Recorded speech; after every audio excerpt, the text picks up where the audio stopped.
Have you ever had to hire multiple contractors? It is a daunting task that takes a lot of management time and impacts the core business or the company, the time you spend with your loved ones.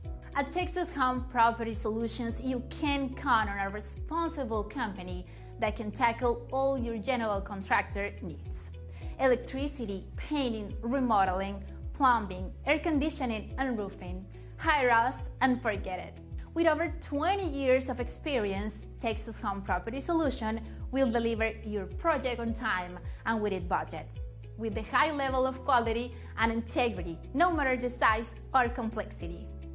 If you are a company, a government institution, or an individual who needs a general contractor, you need Texas Home Property Solution. Take a decisive step and call us today for a free consultation.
Well, hello there, everybody. Welcome back to Legal Talk. I'm your host of the show, John Mitchell. Boy, oh boy, am I excited. I am overflowing with an abundance of joy today to have all of you out there watching the show. So appreciative, so happy, and I'm going to do my very best, like always. I'm going to try and bring you some really good information that is timely, information that you can use for your benefit, okay? Now, as people know, you can see here on the screen, I am a tax attorney. So when I talk about topics, it's usually going to be mostly about taxes because that's what I know about, right?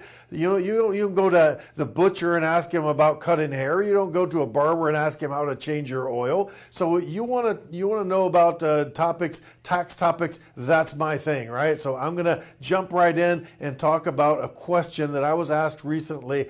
And believe you me, I get asked this question a lot, quite often. And the question is all about, the guy says to me, well, if you've got an LLC, limited liability company, when do you have to file your taxes?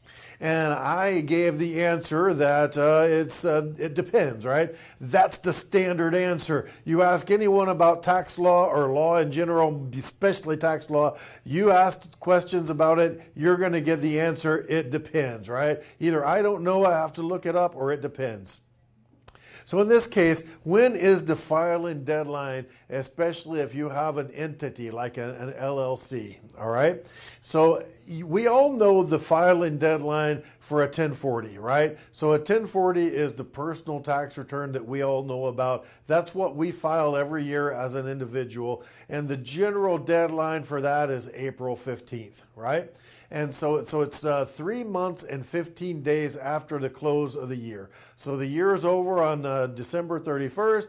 Boom, your filing deadline as an individual is April 15th, unless it falls on a weekend or a holiday, and then it's extended out by a couple of days. But just for sake of argument, let's call it the 15th, right? So April 15th, that's if you're an individual. Now, if you're a corporation, it can be 2 different filing deadlines. Why? Because a corporation can be taxed as a regular corporation, what we call a C Corp, letter C, right? or it can be taxed as an S corp. And I don't have enough fingers to make an S, but it's an S corp, right? So it's a small business corporation, S corp, okay? And so that's the two different modalities that you can have. So you got a corporation which is formed at the state level, and then you got tax-wise for the IRS, you got either one of two different ways that can be taxed, either C corp or S corp, right? Now, if you are an S corp, your filing deadline is March 15th, okay? Why? Because if individuals have to file April 15th, and the money flows through, okay? There's a form called a K-1. This is all, terrible and complicated, but the long story short of it is that if you have an S Corp, the money from the S Corp and the information from the S Corp is going to flow through to the individual. And so the S Corp filing deadline is 30 days before the individual.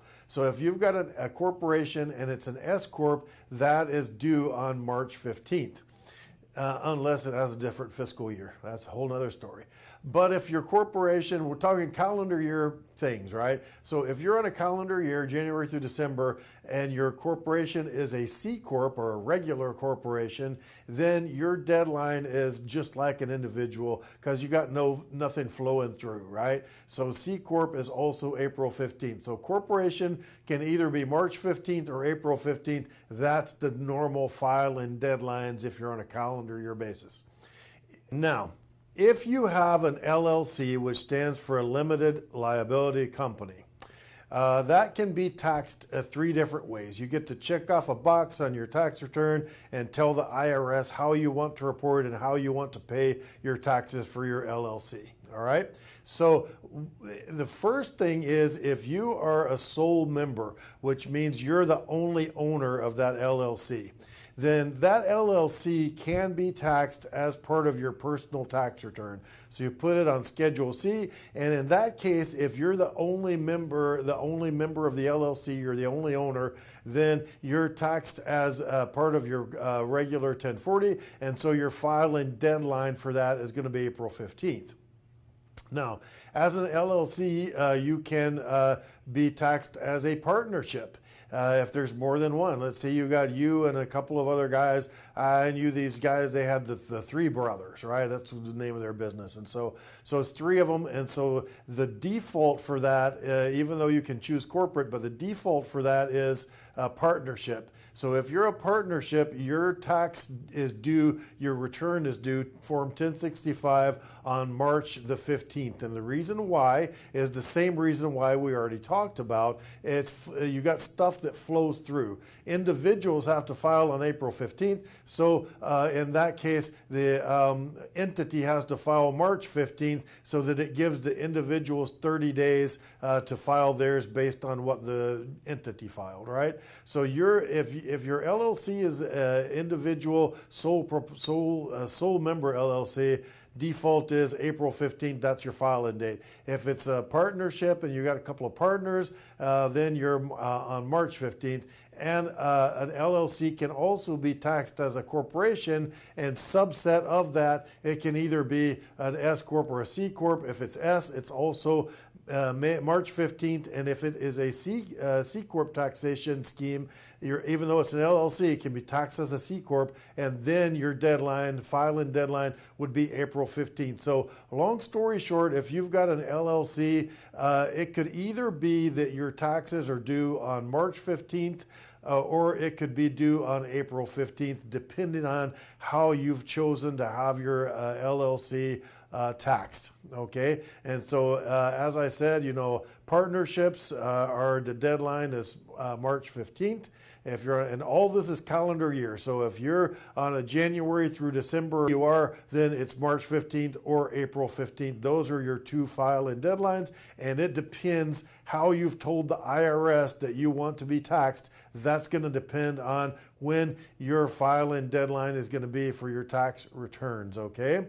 And that's for income tax, because other types of tax can be different also. But that's what the experts are for. And if you have questions about that, you can, of course, contact me. Feel free.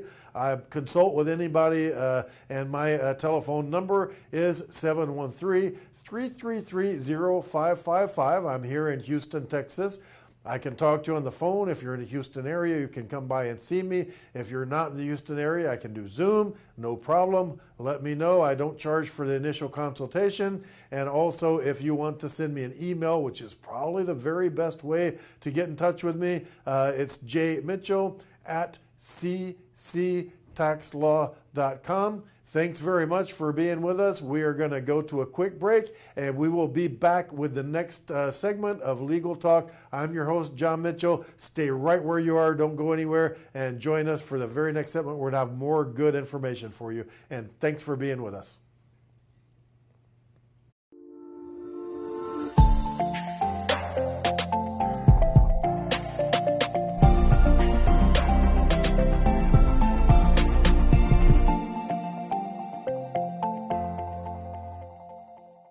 Are you nearly maxed out on your credit cards? It doesn't matter if you're using your credit cards for fun or to survive. At the end of the month, your statements come in, and you can either pay them or you can't. If you can't, late fees and interest rates get tacked on. And now you're struggling just to make the minimum payment due. Do you feel trapped? Am I talking to you? Good, because I personally researched some companies that can help you. They may be able to reduce your credit card balances by 50% and stop the late fees. If you qualify, please call our special debt hotline number right now for a complimentary free 5-minute consultation. Deal with your credit card problem now before it gets much worse and put more money back in your pocket. Trust me, I've been there too. Call right now. Call 855-993-2096 right now.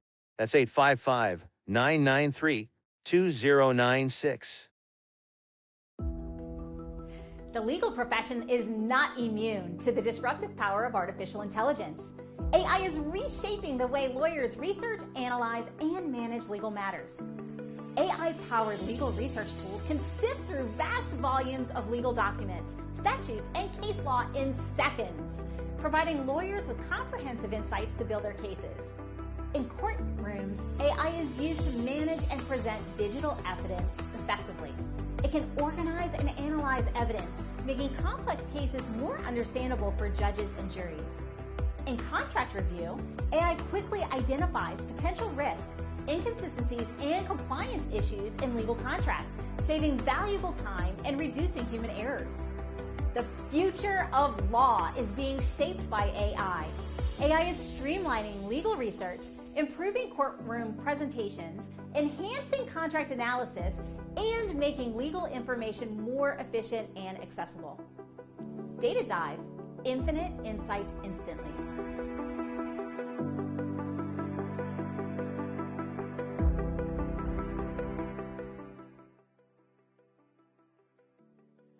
Taking a trip in the next 12 months? Airlines are under tremendous pressure, and they're practically giving away their unsold seats. Like every crisis, this one will end too. But right now is the best time to take advantage of giveaway ticket prices on their unsold seats. We're not allowed to publish these low fares online. The only way to get these rock-bottom giveaway prices is to call. So phone low-cost airlines now for airline ticket prices you may never see again.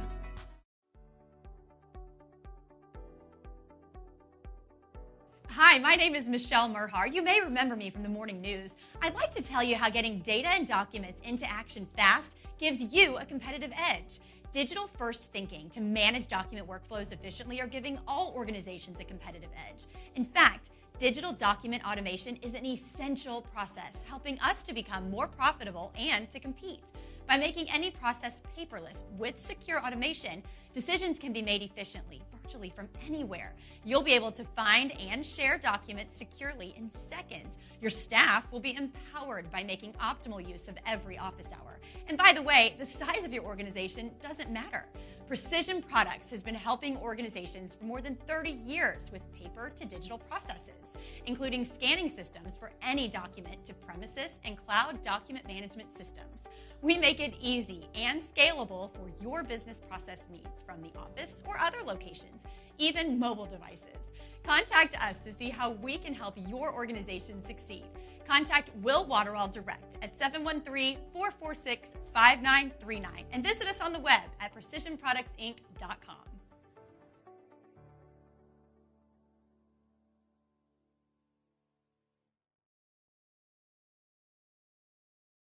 Attention timeshare owners. This is an urgent consumer alert from the Timeshare Exit Hotline, a national company specializing in helping consumers legally get out of their expensive timeshare contracts. We're offering you a way to legally get rid of your timeshare. So if you're fed up with the maintenance fees that keep on coming and want to learn if you can terminate your timeshare legally and permanently, call today. Call the number on your screen today. It's a free call.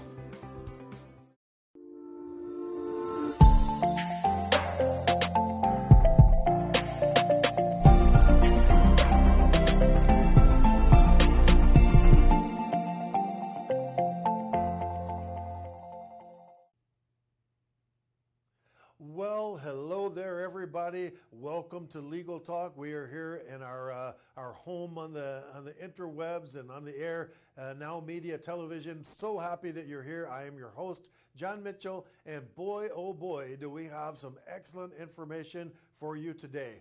Because I've been asked this, and this is a question that comes up all the time, right?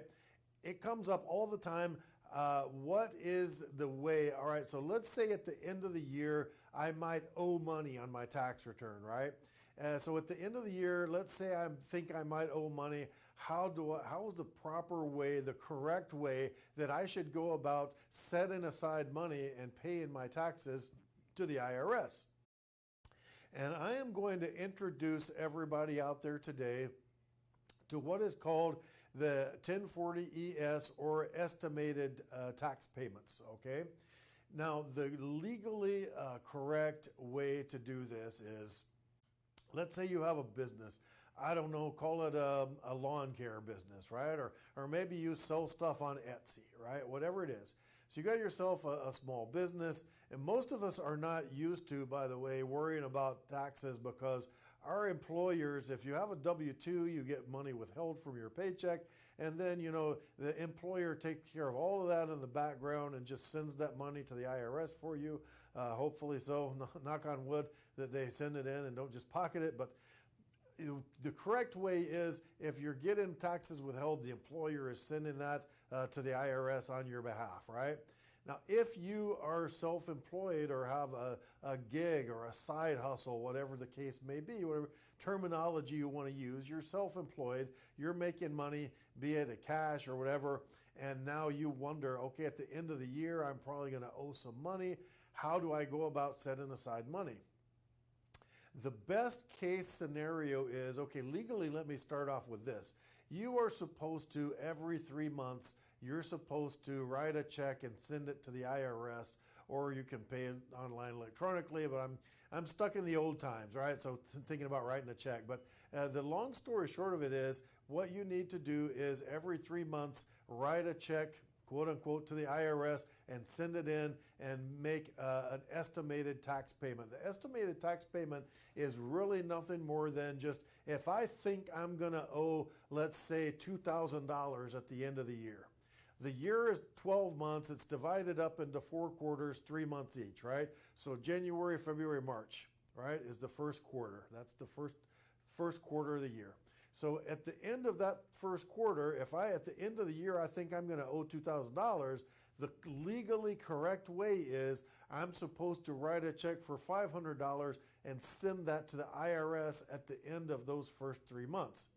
The next 3 months is going to be April, May, and June, right? So then in July, by the 15th of July, I'm going to write another check for $500, and that's going to be my estimated payment for the second quarter, and so on and so forth. So then fast forward all the way through December 31st, and then that's the fourth quarter. And so in January, I'm going to send a check for $500 to the IRS, apply it to the fourth quarter, and now what have I done?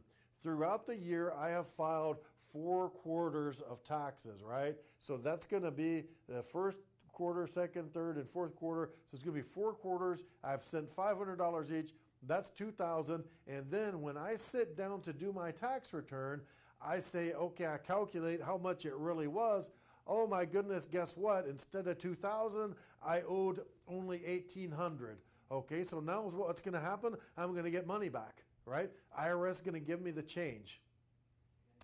Now, if I owe money more than the $2,000, that's okay. I was just estimating, but I'm supposed to get within about 90% correct, right? So if I estimated $2,000 and I made my 4 payments throughout the year, $500 each, and now at the end of the year I sit down, I do my tax return, holy crap, now I don't owe $2,000. When I actually do my taxes, it turns out I owe $2,200. Right? So now I'm going to write a check for $200 to the IRS, send it in, and now my taxes for last year have been completely all paid up. So you are, the legally correct way is you're supposed to be paying your taxes as you go every 3 months during the year. Right? That's the answer. Now, the other answer is, how do I set, the question really asked of me was, how do I set aside money? Well, you have to figure out, a lot of people go by a set percentage, right?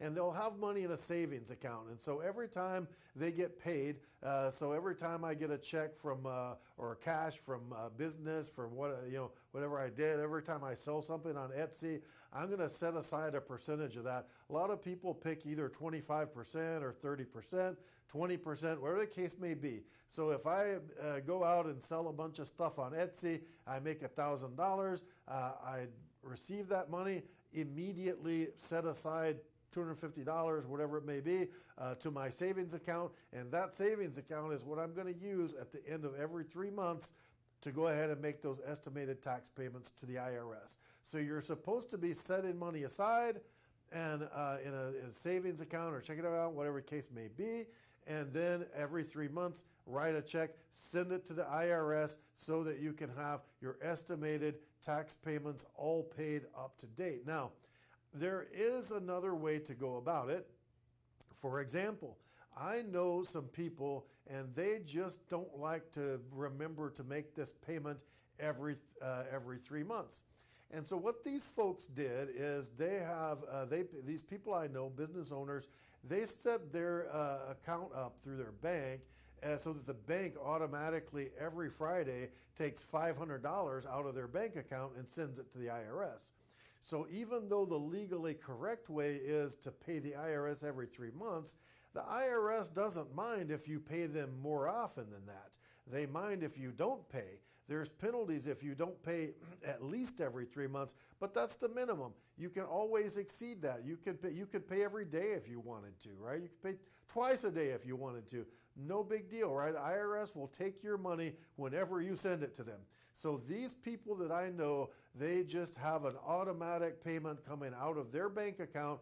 Every Friday, $500 goes to the IRS, and then at the end of the year, that would be $26,000 if my mathematics is not faltering, right? I'm doing math, live on the recording. That is not, not good, but I think that turns out to be $26,000 throughout the year. And so at the end of the year, if they only owe $25,000, then they get that money back.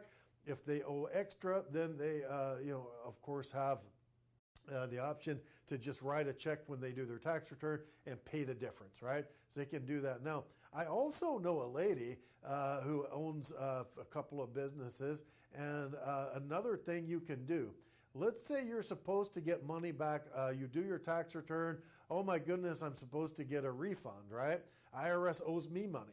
Well, a lot of people don't know this or haven't thought of it, but you can either have the IRS send that money to you, or you can just roll the money over to the next year. And so that's what this particular lady that I'm thinking of, what she does. She owns a few businesses and she's doing, pretty well for herself. And so every year when we do her tax return, by design, she has paid in a little bit too much because she likes to overpay. She never wants to end up owing the government money. It's a psychological thing. It's an older lady, went through the Depression, and so she just is in a mindset that she does not want to sit down and find out that she owes the government money. So what she does is she makes sure that she overpays. And when we do the tax return, we say, oh, my goodness, ma'am, we did your tax return. It's ready. Here, sign here. By the way, the IRS owes you $5,000. Okay, well, instead of the IRS sending me that money, now I'm going to go ahead and have the IRS hold on to that. We're just going to roll it over and apply it to the next year, which you can certainly do. So she makes estimated tax payments every 3 months, but also every year the IRS ends up owing her a little money, and she always just rolls that over to her next tax return so that there's always money, plenty of money. She never ends up owing the government. She just prefers it that way. She wants them to owe her money. Now, finally, I'll just say one more thing about this. If you are, even if you do have a side hustle like an Etsy, or you sell stuff on the flea market, or you clean houses, I know a lot of ladies do that. So if you're doing some kind of side hustle and you think you might owe money, but let's say you've got a regular W-2 job, you can have your employer take out extra money. So let's say based on your salary, your employer is taking out $250 every paycheck, $300 every paycheck, right? And you know yourself that you're doing a side hustle. At the end of the year, you're likely to owe money. So what you can do is fill out paperwork at your job and have them, hey boss, instead of taking $250 out of each paycheck, take $350 out of each paycheck. And at the end of the year, that's going to show up on your W-2 form as money that has been withheld. But the IRS doesn't care that you did or didn't make the every 3 month payments. As long as at the end of the year you don't end up owing, it's all good. So the other way to go about it, if you do have a regular salaried job, you can always go ahead and have your employer take out extra withholdings from your regular paychecks and take out enough holdings so that it covers whatever extra money you might owe from your side hustle. And so that's one way to go about it. Now, if you're completely unsure how much money you might owe at the end of the year, the safe harbor is to take last year's tax due, right? So you can find that on your tax return. Last year I owed $10,000. So guess what? This year I'm gonna pretend that my estimated tax is $10,000. So you're allowed to do that as long as you're not way up there in the stratosphere making well into the six figures. Then it goes from 100 to 110%. For most people, you can do that. And one of the things you might do, make an appointment, call on the phone, go by, see your tax professional, enrolled agent, CPA, tax attorney, whatever you want to do. You can come to see me or a person like me. We'll help you sit down and figure out what is the correct amount of estimated taxes that you should be paying. So if you want to do that with me, I don't charge for an initial consultation. So my telephone number, I am here in Houston, Texas, of course, and so phone number 713-333-0555, and my email, which is probably an even better way to get a hold of me, jmitchell@cctaxlaw.com. And I am happy to talk to you, happy that you are out there joining us on the program. My, oh my, I am so excited that you're with us on Legal Talk. I hope this has been really good information, that you're able to get some use out of it and do things the correct way, steer clear of needing me to fix your IRS problems later on. Tackle it up front. So I have been your host for the show today, John Mitchell. This is Legal Talk. Thanks for being with us, and we will catch you next time.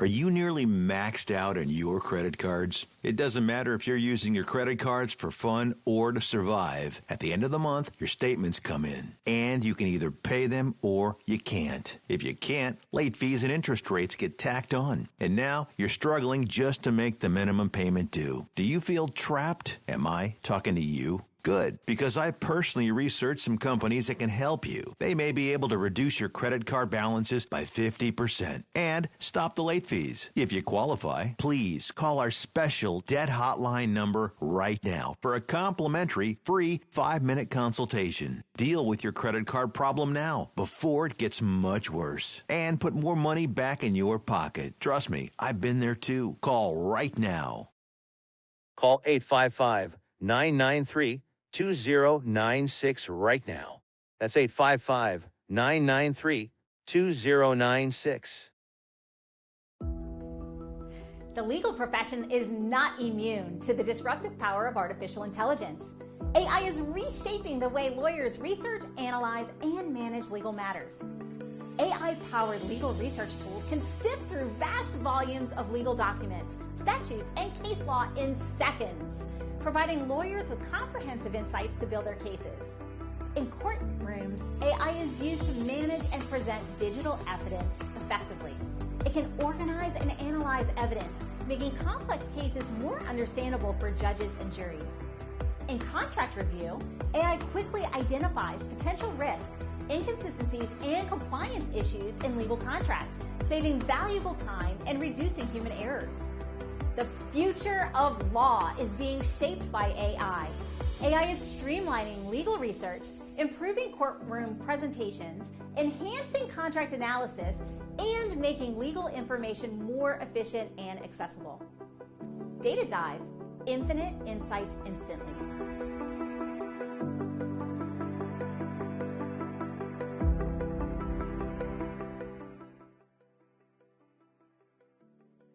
Taking a trip in the next 12 months? Airlines are under tremendous pressure and they're practically giving away their unsold seats. Like every crisis, this one will end too. But right now is the best time to take advantage of giveaway ticket prices on their unsold seats. We're not allowed to publish these low fares online. The only way to get these rock bottom giveaway prices is to call. So phone low-cost airlines now for airline ticket prices you may never see again.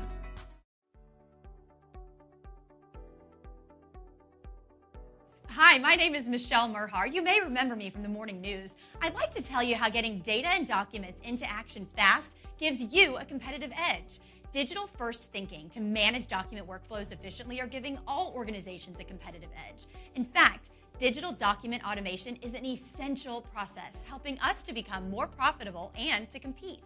By making any process paperless with secure automation, decisions can be made efficiently, virtually from anywhere. You'll be able to find and share documents securely in seconds. Your staff will be empowered by making optimal use of every office hour. And by the way, the size of your organization doesn't matter.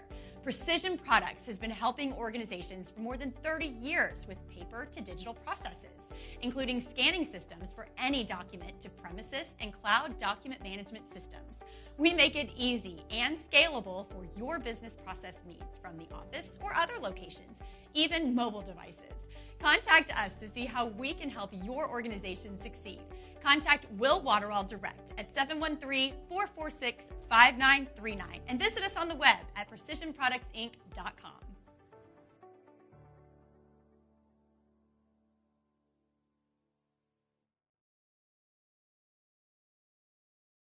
Attention timeshare owners. This is an urgent consumer alert from the Timeshare Exit Hotline, a national company specializing in helping consumers legally get out of their expensive timeshare contracts. We're offering you a way to legally get rid of your timeshare. So if you're fed up with the maintenance fees that keep on coming and want to learn if you can terminate your timeshare legally and permanently, call today. Call the number on your screen today.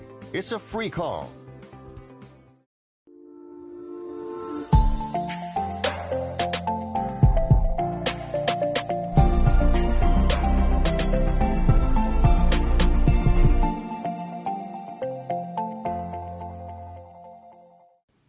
Good afternoon, good morning, good evening, wherever you may be, whatever time it is.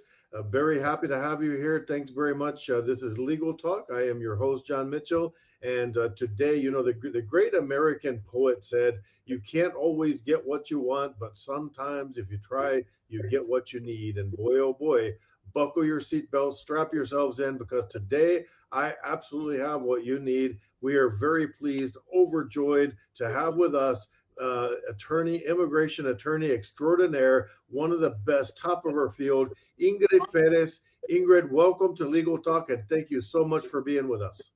Thank you for having me, John. Yes, ma'am. Hey, well, jumping right in, Ingrid.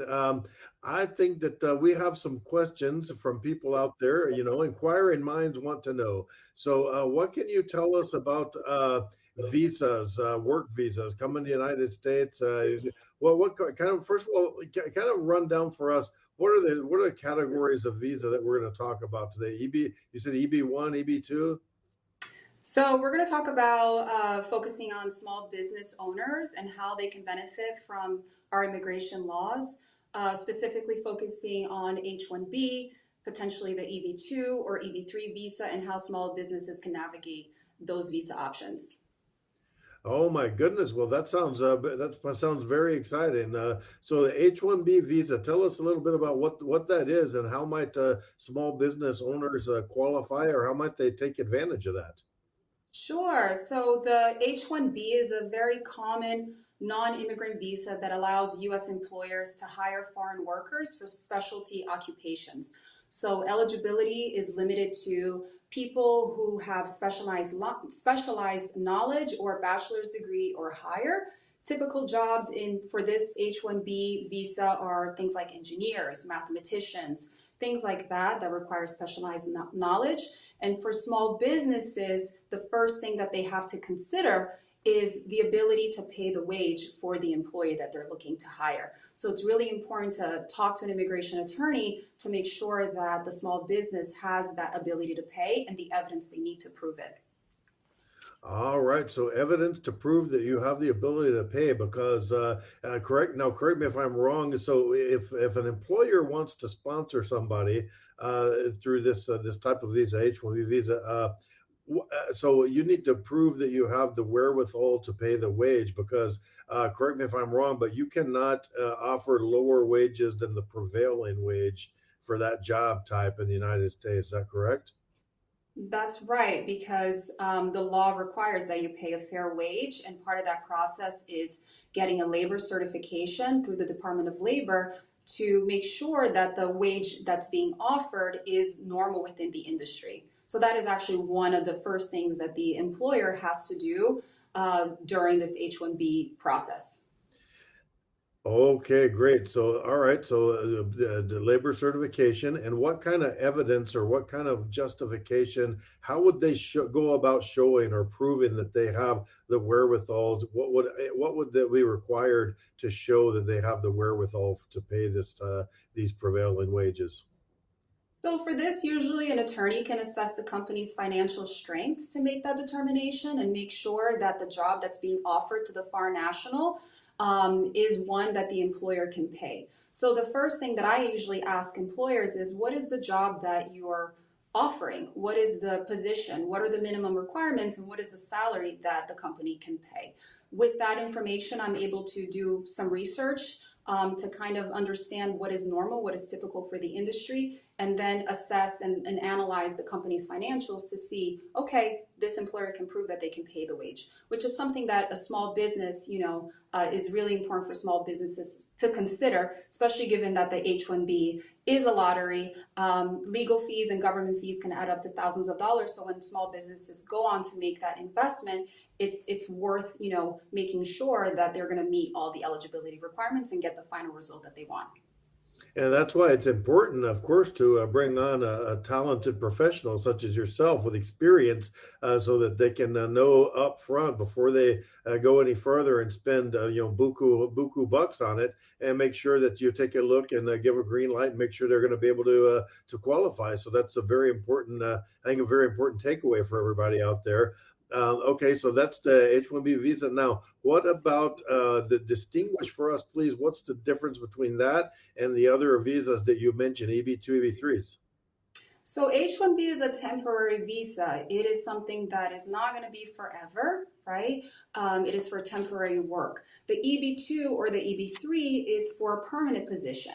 So think of immigration, the different immigration options, right? You have non-immigrant visas, you have immigrant visas. EB2 and EB3 are immigrant visas and lead to permanent residency. And for that, what the employer has to have is a permanent job offer for the foreign national.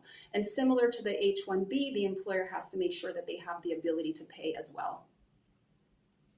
Oh my goodness. So EB2, EB3. So what would be the distinction between those two? So you got an EB2 and EB3. How do you know which one you would want to go for, between those two?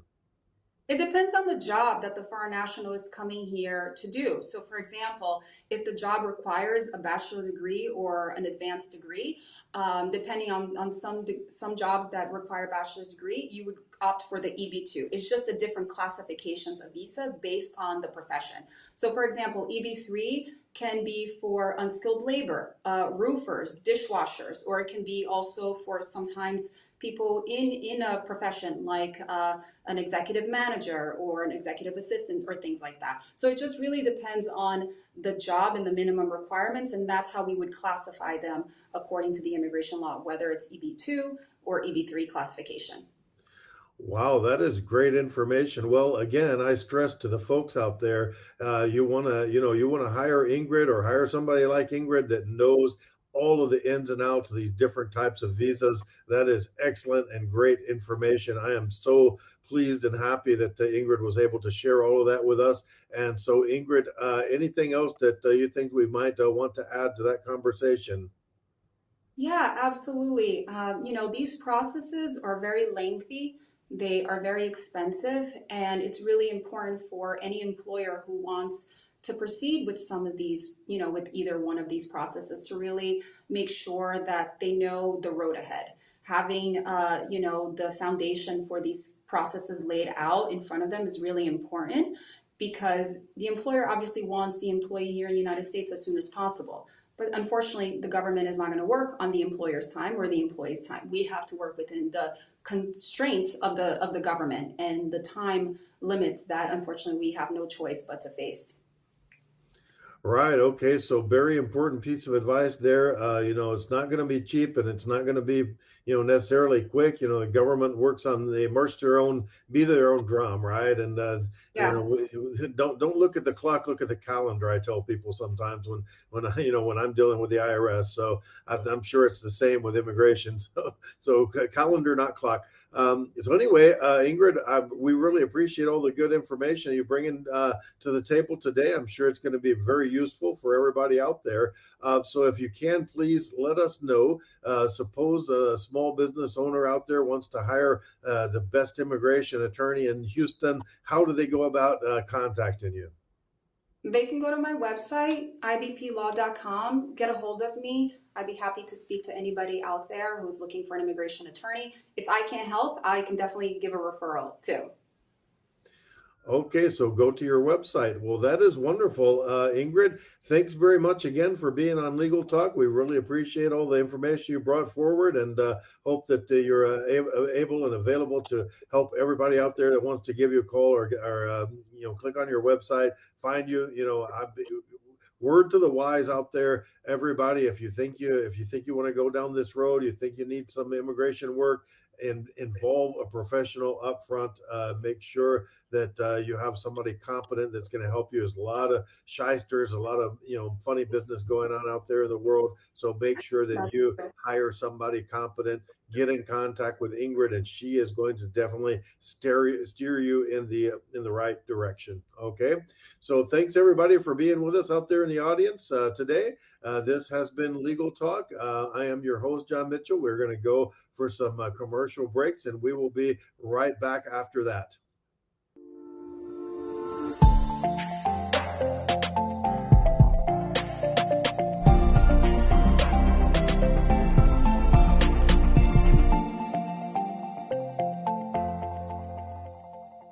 Are you ready to shake up the world of health with me? Welcome to Disruptive Health, where we are flipping the script on traditional wellness. I'm Dr. Denise Brown, and on this show, we are diving deep into the latest trends and breakthroughs in health and wellness.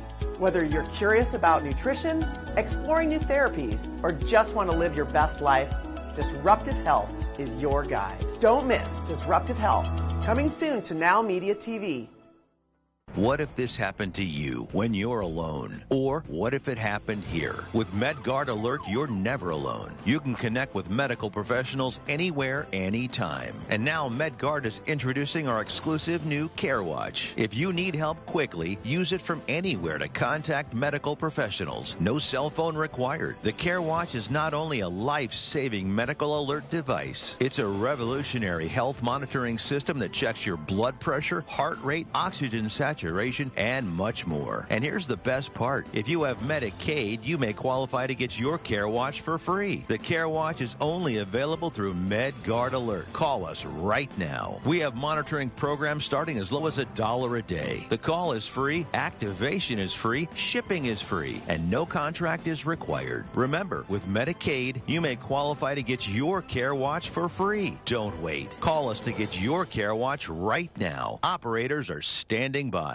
Attention timeshare owners. This is an urgent consumer alert from the Timeshare Exit Hotline, a national company specializing in helping consumers legally get out of their expensive timeshare contracts. We're offering you a way to legally get rid of your timeshare. So if you're fed up with the maintenance fees that keep on coming and want to learn if you can terminate your timeshare legally and permanently, call today. Call the number on your screen today.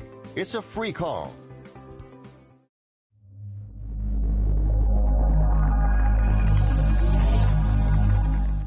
Have you ever had to hire multiple contractors? It is a daunting task that takes a lot of management time and impacts the core business or the company that time you're spent with your loved ones. At Texas Home Property Solutions, you can count on a responsible company that can tackle all your general contractor needs. Electricity, painting, remodeling, plumbing, air conditioning, and roofing. Hire us and forget it. With over 20 years of experience, Texas Home Property Solution will deliver your project on time and within budget, with the high level of quality and integrity, no matter the size or complexity. If you are a company, a government institution, or an individual who needs a general contractor, you need Texas Home Property Solution. Take a decisive step and call us today for a free consultation.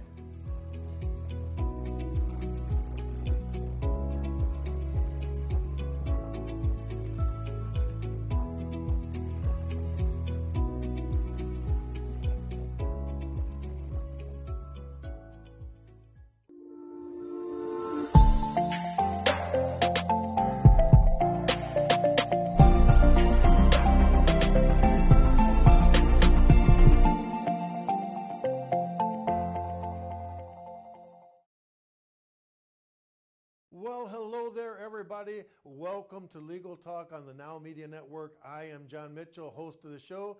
And you know, the great American poet once said, you can't always get what you want, but if you try sometimes, you might just find you get what you need. And boy, oh boy, do I have a treat for everybody out there today. I've got exactly what you need. I am here, very honored, very privileged to be here with my good friend, Jason Thomas, who goes by JT. He is an agent, a business agent extraordinaire with a celebrity branding agency, and we've got some great information to share with you about how professionals can, I guess, kind of burnish their image. How, it's very important what you do, sell yourself as a professional person. And so JT is here to talk to us a little bit about what he does and how that can help with your professional image out there. So buckle in and get ready for a great ride because JT is with us today. JT, thanks very much for being on the show and thanks for being here with us. So what do you got for us, JT? Welcome. John, wow, man. All I can say is thank you for one heck of an introduction. You make me feel like I'm the celebrity around here. So, yeah, I'm excited to be here. Happy to help bring your followers up to, how you can really do this personal branding thing and do it well so that people see you as an authority, an expert in your industry. Man, that is very important what you said. You threw out a term there, personal branding, and then you said authority in your industry. So tell us, well, first of all, let's talk a little bit about JT. I like for people out there in the audience to know who they're looking at, right? So what is it exactly that you call yourself? When people say, what do you do? What do you call yourself? And then how did you kind of get into this line of work? Yeah, that's a great question. Makes total sense. Technically, right now, my business title is that of being a business agent. Very similar to that of a musician's agent, where I help my clients get more eyeballs on them so that they can grow their personal brand and really grow their business with a lot less work, a lot less effort, because, when you position yourself as an expert, that's the guy everybody wants to be able to work with. And getting to this, that's a heck of an interesting story, but I'm a business agent now. At my core and my heart, I'm always going to be a coach. I've been a coach for 15 years, started in the health and fitness industry, working with professional and college, high school level athletes so that they could be literal bigger, better, badder versions of themselves. And I took that and brought my coaching into the business world, where I used to coach people in sales and marketing. On the back of me, thankfully, getting to do some pretty cool things in my business career, I took all of that and eventually ended up in the consulting world. During COVID, I flew around the country helping keep small businesses alive. Quickly learned that flying just isn't really all that fun when you've got to deal with 5,000 people that are trying to do it all at the same time. During COVID, a little bit weird being only 4 people on a plane, but man, was that so much easier. Jokes aside, I eventually ended up coming back here to Orlando, continuing in the coaching and consulting world, found my way into branding consulting, more because it's just a lot more fun than talking about P&Ls and balance sheets with people. I think that's pretty much a nutshell of what that is. Right. Okay. So now back to my my previous comment. Okay. So you talked about authority and generating that authority. So that, I guess, I heard a while back somebody say you got to get people to know, like, and trust you. And so if you're a professional out there watching the show, you're trying to get people to know, like, and trust you, that is the key to how you can eventually ring that cash register, right? And so JT is going to help you with that. So tell us, what is personal branding and how do you help people do that? So personal branding can mean a lot of different things. At its core, branding is strategic communications between a business or a person and the people that they would like to have their story, their influence, their authority put in front of. And it really all comes back to that. It's doing the things that position you as an expert in your industry, but doing so in a very authentic kind of way. I tell everybody that I work with that what we're going to do is essentially strap a megaphone to you and get your story, out in front of more people so that they can start developing those bonds with you before you've even gotten a chance to talk to them.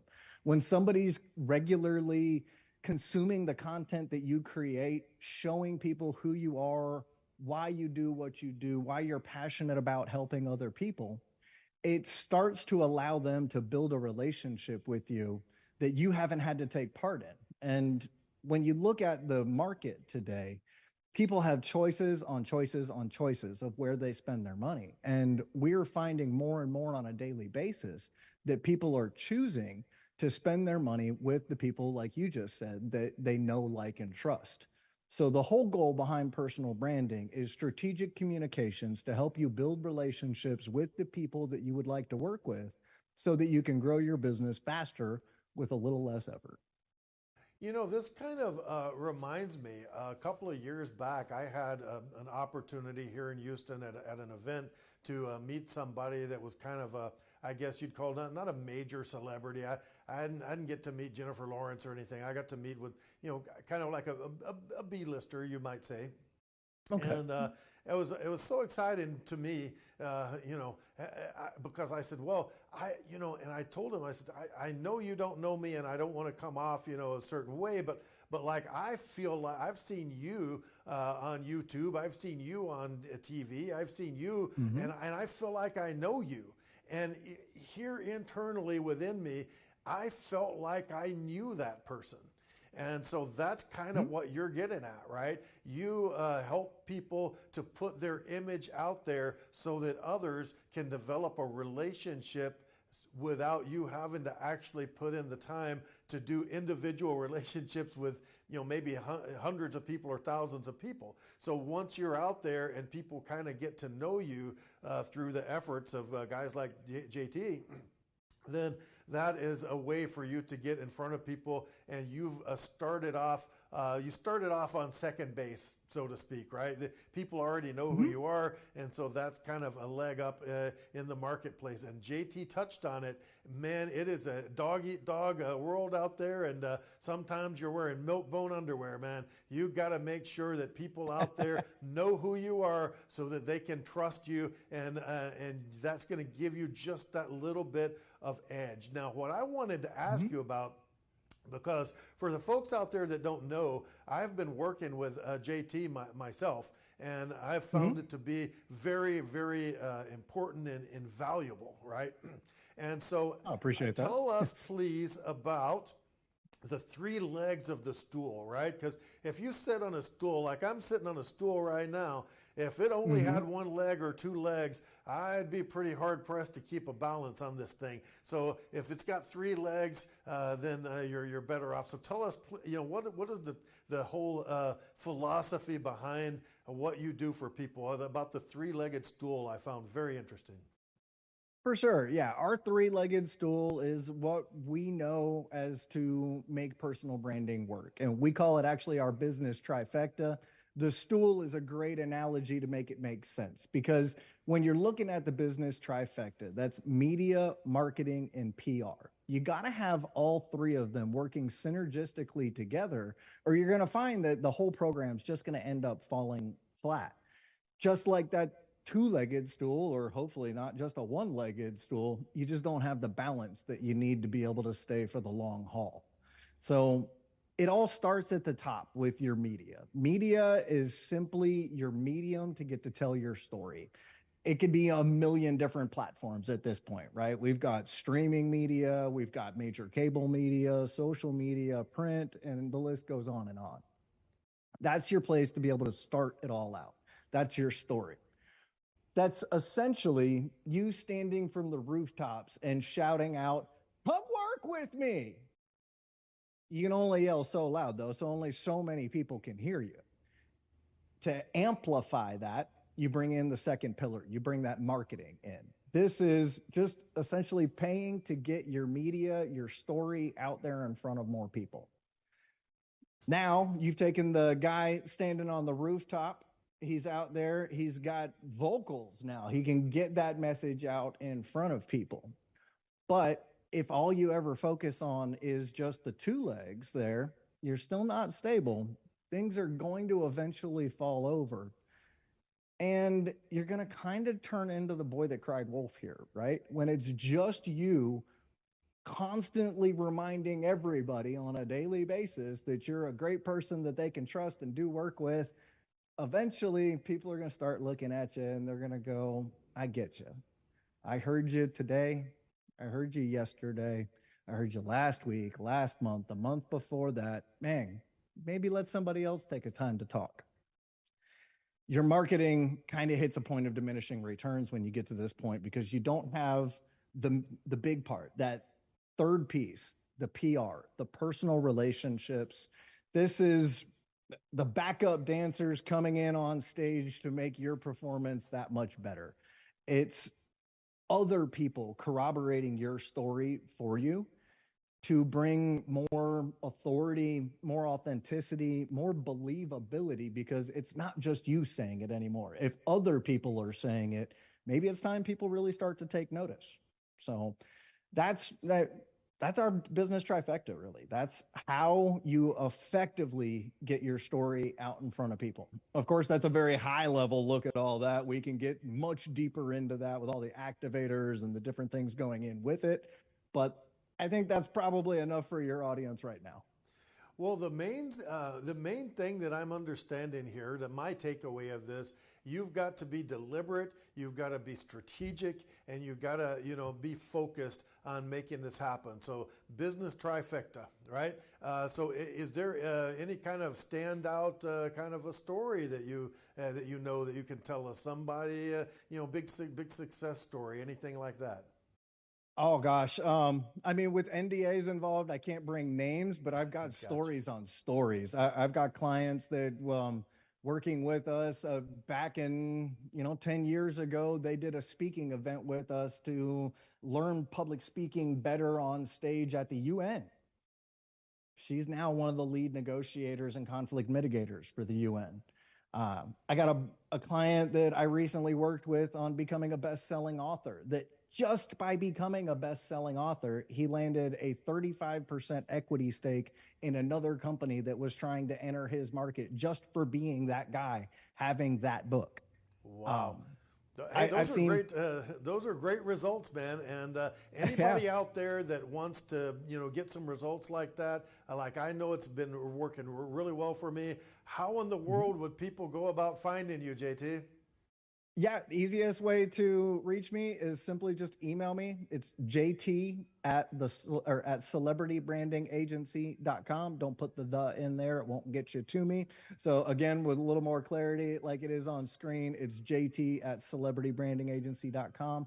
I would love to work with anybody that is watching this video. My whole goal in life being a coach is just to help people become better at what they are already good at. Well, that you are a super valuable resource to me, and I know you'll be a valuable resource. If anybody, is looking for something like this, they can give you a call, shoot you an email, and I am sure that they're going to be super satisfied working with you. Just